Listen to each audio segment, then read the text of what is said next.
Well, I look forward to being part of the World Blockchain Summit going forward.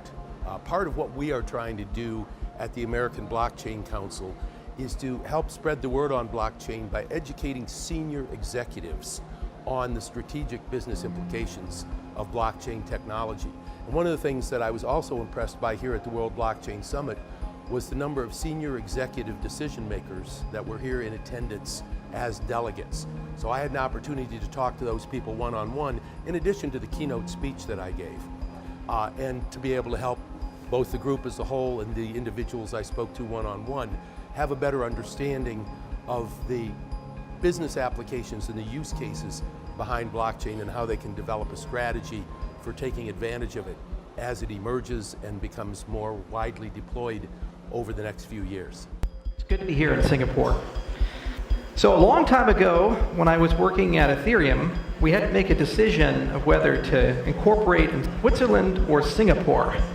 And I guess you know how we chose. We chose Switzerland. But I always played the thought experiment of what would have my life been like, and what would have Ethereum been like as a project had we incorporated here. It's a very lovely place, and I really enjoy the hospitality, and I thank the organizers for inviting me here.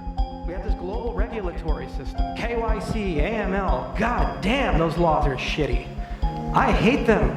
I really do. It's the craziest thing. It's like spy on your own customers, collect enormous amounts of information. We won't tell you what's good enough, and if you screw up, you get a big fine. Have fun. And by the way, we'll change the law every 5-10 years, and just be on your toes. Okay. What's the point of that? Well, because we need taxes. And we need to understand what's going on, facts and circumstances behind who's doing business with you. Who's a good customer? It's not our job to tell you that, but we'll let you know when you're doing business with one of them, usually with a fine or jail time. Great, guys, thank you. Well, guess what? We're moving to a completely new world, a global world where it's becoming harder and harder to know who the good people are and the bad people are, harder and harder to know what the good money is, the bad money is. There's just too much of it. So if you're talking about in terms of how many widgets do you have, and talking about in terms of how many buildings do you have, and where's the gold, it's meaningless. If you talk about it in terms of we have brought together 100,000 people to do something, that's a very meaningful thing. That's an army. That's something you can use to take countries down. But those people don't know what they want. They don't even know what the decision space is. They don't even know what the solutions can look like. And they have to have choice, thousands of choices, many of which will be blatant failures, some of which will be scams, and they'll figure it out eventually. What our duty is to be moral and ethical about the presentation of choices. It's kind of funny, we print our own money. Think about it. We're central banks, the cryptocurrency architects. Yet everybody worships the ones that have become rich in terms of fiat. Look, this guy's on the Forbes list. He's a billionaire now. In terms of dollars, the whole point was to leave that system. Yet we still worship people who got rich in the old system. So things are going to change. Society is going to change. Solutions are going to change. And yes, things do need to be made consumer friendly, but it will take time for that. My role here has been to essentially explain ICOs, initial coin offerings, token sales, ITOs, TGEs, whatever we want to call them, and kind of help bring awareness to the new fundraising mechanisms that are involved in our community in blockchain. And we've raised about $3 billion.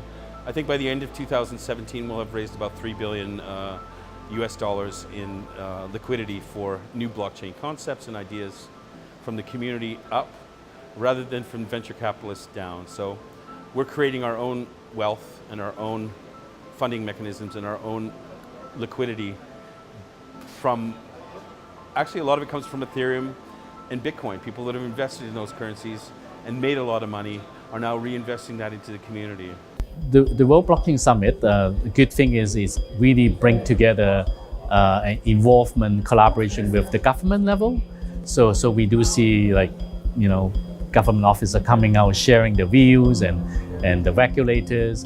So I think that will be very good, especially like if we talk about the golden triangle for success in blockchain. It will be the technology, the talent, and also the capital, right? Because what we've seen, what happened with the ICO, obviously, is not very sustainable way for fundraising, financing all this project. So I'm sure there will be better way with the involvement of the government, more clear regulation from the regulators to shape the industry, to also provide a very structural, regulated compliance way for fundraising. I think that will also fuel the growth as well. I'm attending a lot of blockchain events for the past 1 year. It's been an interesting journey. I love the events organized by Trescon because they are able to attract the audience that matters, and they always produce events that are crowded. Even in a market where I don't call it a bear, I call it a game over, but it's still packed with people that want to find out more on the latest technology and the latest development of blockchain and other technologies. I love it. I love it. It's my favorite event. I already attended as a keynote speaker, the one in Dubai, the one in Singapore, and today here in Kuala Lumpur. And I'm looking forward to participate more of these events of the World Blockchain Summit.